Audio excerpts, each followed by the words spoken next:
नमस्कार मित्रों, अपन BSc first year में डिफरेंशियल कैलकुलस पढ़ रहे थे और डिफरेंशियल कैलकुलस में अपने चल रही थी सीरीज। ठीक है, सीरीज में अपन ने ये दो तीन टेस्ट पढ़ लिए थे। नेसेसरी टेस्ट पढ़ा था। नेसेसरी टेस्ट क्या होता है? समेशन un कोई सीरीज है और उस un की limit n tending to infinity पे अगर जीरो चली जाती है तो हम कुछ नहीं कह सकते।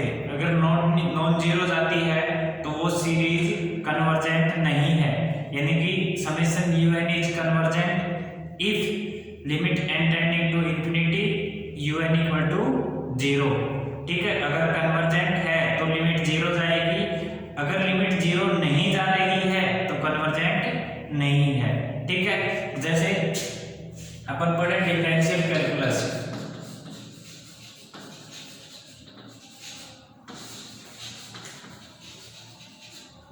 ठीक है, नेसेसरी टेस्ट क्या था?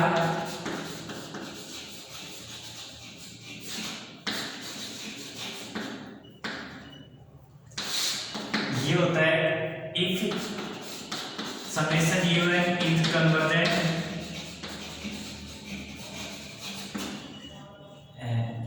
un is convergent then limit n tending to infinite un equal to zero.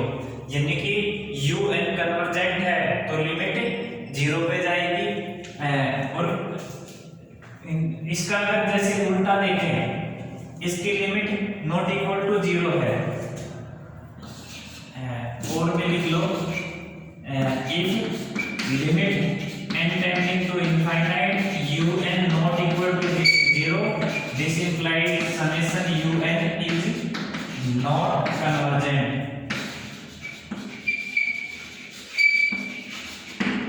ठीक है, अगर लिमिट जीरो नहीं है तो नॉट कन्वर्जेंट है, और कन्वर्जेंट है तो वो लिमिट जीरो जाएगी ही। ये कंपलसरी है।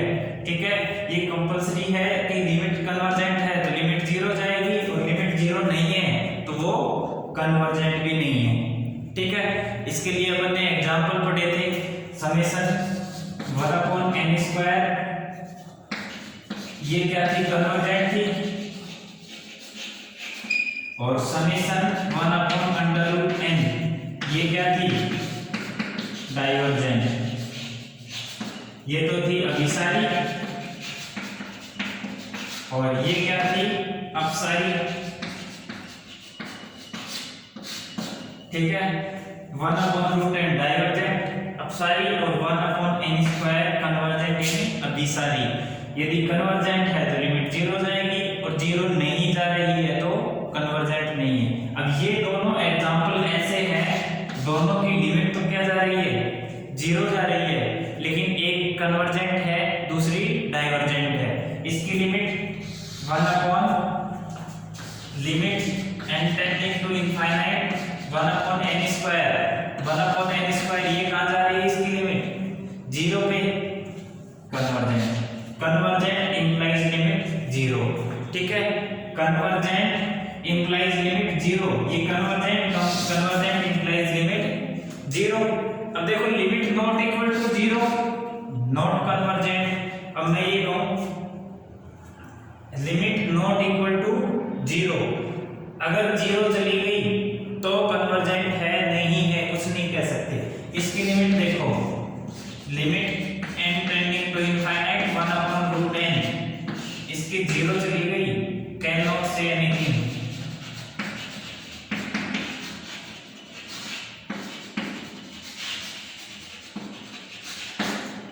कैन नॉट से एनीथिंग, यानी कि 1/√n ये क्या है?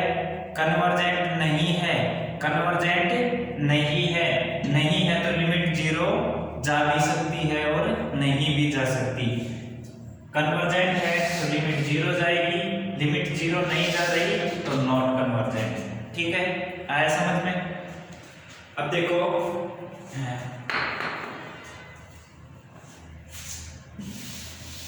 सीरीज ऑफ पॉजिटिव टर्म पढ़ा था, धन पदों की श्रेणी।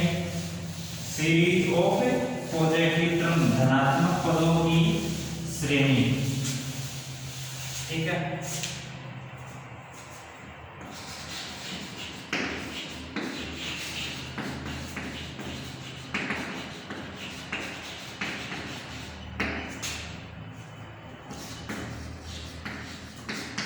धन पदों की श्रेणी। ये धन पदों की श्रेणी कैसे होती है?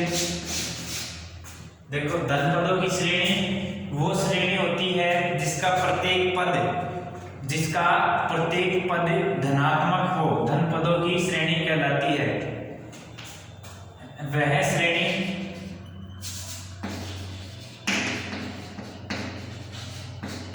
जिसका प्रत्येक पद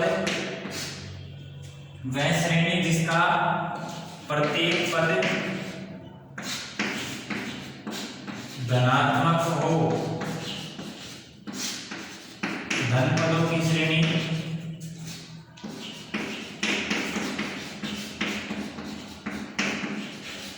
कहलाती है। वह श्रेणी जिसका प्रत्येक पद धनात्मक हो, धन पदों की श्रेणी कहलाती है। अर्थात समेशन UN धनात्मक श्रेणी है, धन पदों की श्रेणी है।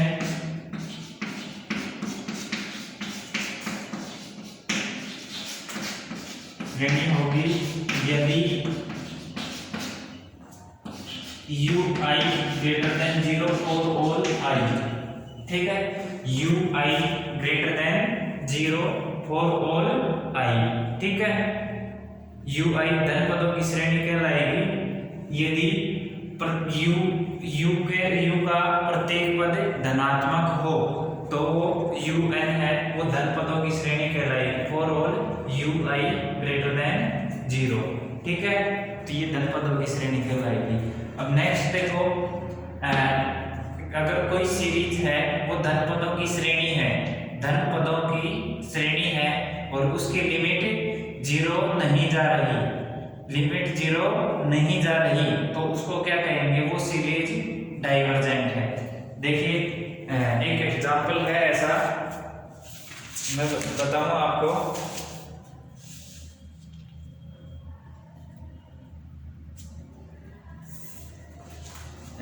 ये एग्जांपल है, एग्जांपल नंबर 2।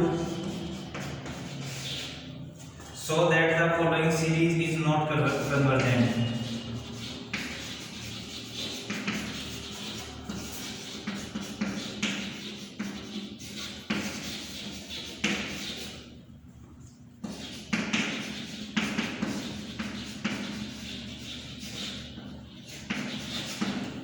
ठीक है, और ये है 1/4 प्लस 2/6, 3/8, n/2 into n+1। ठीक है, ये है। अब इसको हमें प्रूव करना है कि ये जो सीरीज है धन पदों की सीरीज है और ये नॉट कन्वर्जेंट नहीं है। तो इसको देखो, प्रूफ में पहले कैसे लिखेंगे? सीरीज की टर्म में लिखेंगे समेशन, इसको क्या लिख सकते हैं? √n/2 into n+1। देखो, n बराबर जब 1 रखेंगे तो 1/2 into 1+1, 2 into 2 4 हो गया, 1/4, 2/6, 2/2 + 1 3, 3 into 2 6, 3 रखेंगे तो 3/3 + 1 4, 4 into 2 8। ठीक है, तो इस टाइप से ये टर्म आती जाएंगे।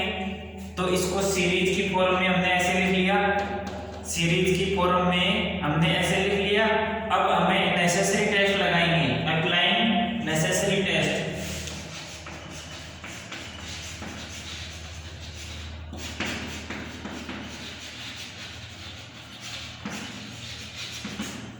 अप्लाइंग नेसेसरी टेस्ट, हम नेसेसरी टेस्ट अप्लाई करेंगे।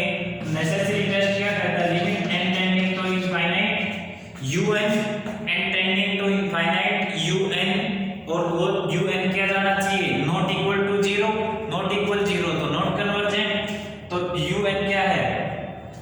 Limit n tending to infinite un not equal to 0 होना चाहिए। तो un ये है अपना n/2 into n+1, तो limit n tending to infinite और अंडर रूट में n/2 into n+1। ठीक है, जब इनफाइनाइट पुट करेंगे तो infinite upon infinite indeterminate form है, तो रूट n से ऊपर नीचे भाग देते रूट n से, या n कॉमन ले ले नीचे से, limit n tending to infinite under root n upon 2n 1 plus 1 by n। ठीक है, n कॉमन ले लिया तो ये n बार n की जगह 1 plus 1 upon n।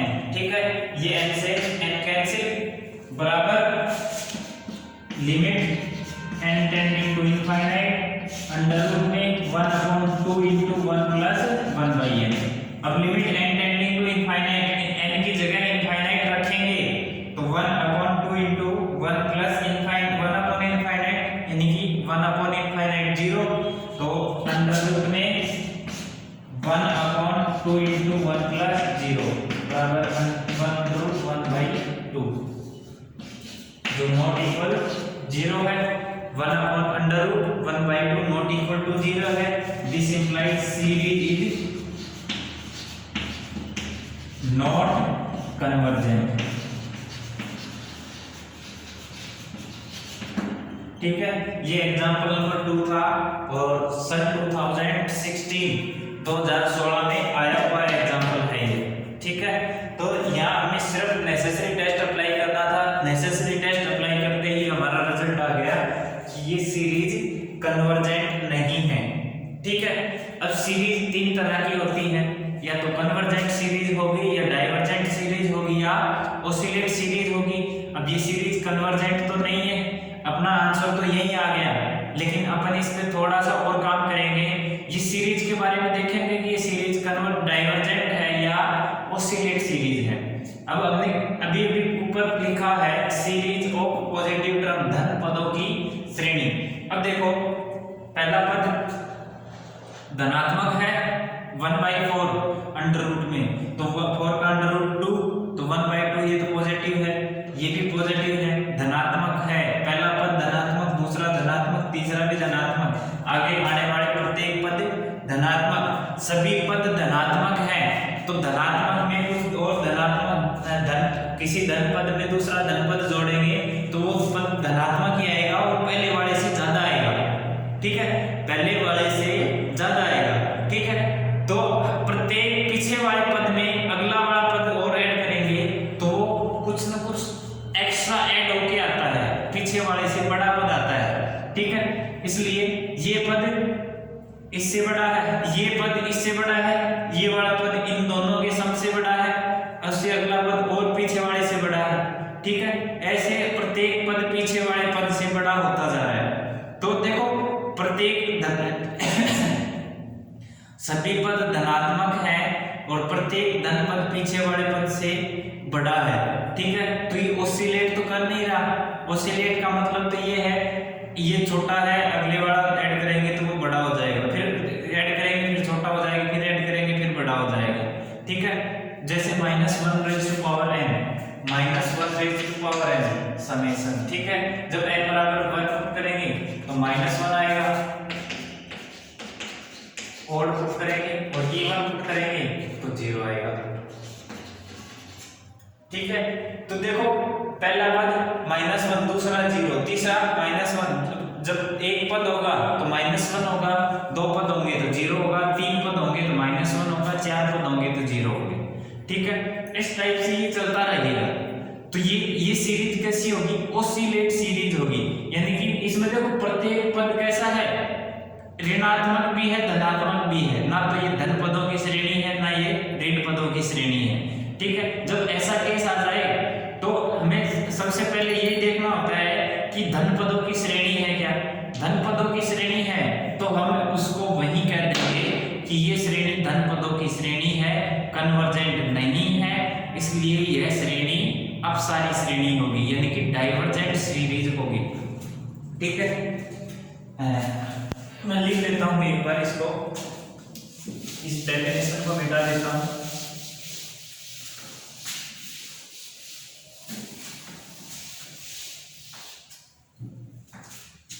Summation n/2 into n+1 का अंडर रूट धन पदों की श्रेणी है,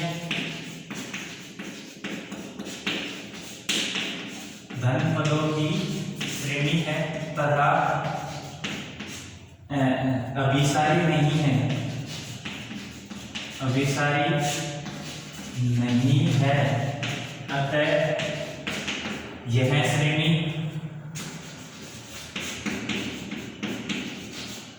अपसारी क्या होगी, यह श्रेणी अपसारी श्रेणी होगी। ठीक है, यह श्रेणी अपसारी श्रेणी होगी। ठीक है, ये अपने को बताना तो सिर्फ यही था कि ये श्रेणी नॉट कन्वर्जेंट यानी कि अभिसारी श्रेणी नहीं है। ठीक है, तो अब अभिसारी श्रेणी नहीं है तो या तो ऑसिलेट होगी या ऑसिलेट सीरीज होगी या डाइवर्जेंट सीरीज होगी, या तो दोलनीय होगी या अपसारी श्रेणी होगी। अब जब दोलनीय की बात करेंगे तो एक पॉजिटिव एक नेगेटिव, एक पॉजिटिव नेगेटिव, पॉजिटिव नेगेटिव चलेगी, लेकिन ये पॉजिटिव नेगेटिव तो चल नहीं रही है। ये तो सभी धन पदों की श्रेणी है, पीछे वाले पद में अगले वाला पद और ऐड होता जा रहा है। तो प्रत्येक पद धन पद हो, प्रत्येक पद धन पद हो और पीछे वाले पद से अधिक हो तो उस श्रेणी को हम अपसारी श्रेणी यानी कि डाइवर्जेंट सीरीज कहते हैं। ठीक है, पर उस श्रेणी को डाइवर्जेंट सीरीज कहते हैं। ठीक है, अब देखो एक नाम फॉर्म दे रखा है, वैसे रिजल्ट के तौर पे ध्यान रखना कि अगर कोई सीरीज है और उसका प्रत्येक पद पीछे वाले पद से अधिक हो, प्रत्येक पद पीछे वाले पद से अधिक हो तो उस श्रेणी को अपसारी श्रेणी कहते हैं। तो मैं पहले वो बता देता हूं यहीं पर थोड़ी सी समीकरण un है और ui greater than 0 for all i। ठीक है, ui है, ui मतलब u1 u2 u3 u4 u5 and so on इसी तरह से।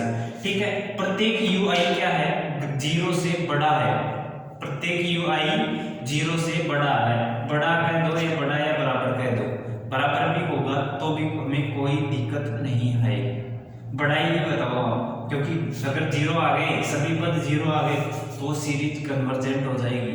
अगर 0 से बड़ा है तो अपन हम उसके लिए करेंगे, जैसे कोई है u1 है वो भी k से बड़ा है, u2 है वो भी k से बड़ा है, u3 है वो भी k से बड़ा है, u4 है वो भी k से बड़ा है। ठीक है, तो अपन क्या लिखेंगे, un बराबर u1 plus u2 plus u3 plus u4 plus and so on. ये किससे बड़ा है, ये k से बड़ा है तो समेशन un है, un है वो k तो छोटा है ये बड़ा है, तो ये पूरी टर्म किससे बड़ी हो जाएगी, k plus k plus k plus.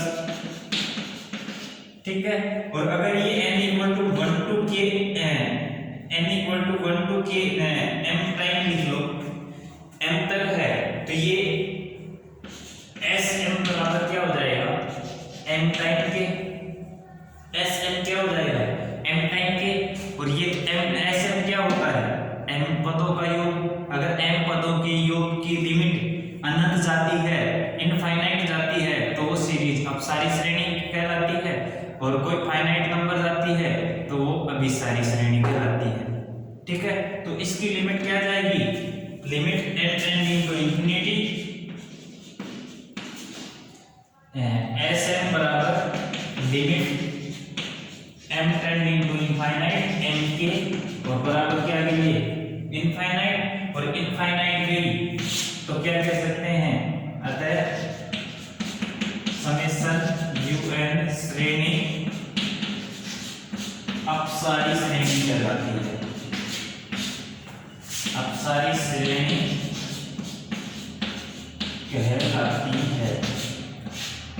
ठीक है, ये इतना हमने पीछे पढ़ लिया था, मैंने रिवाइज करवाया है आज, और कल से अपन नेसेसरीज के जो कंपैरिजन टेस्ट आते हैं, 3-4 कंपैरिजन टेस्ट हैं वो पढ़ेंगे।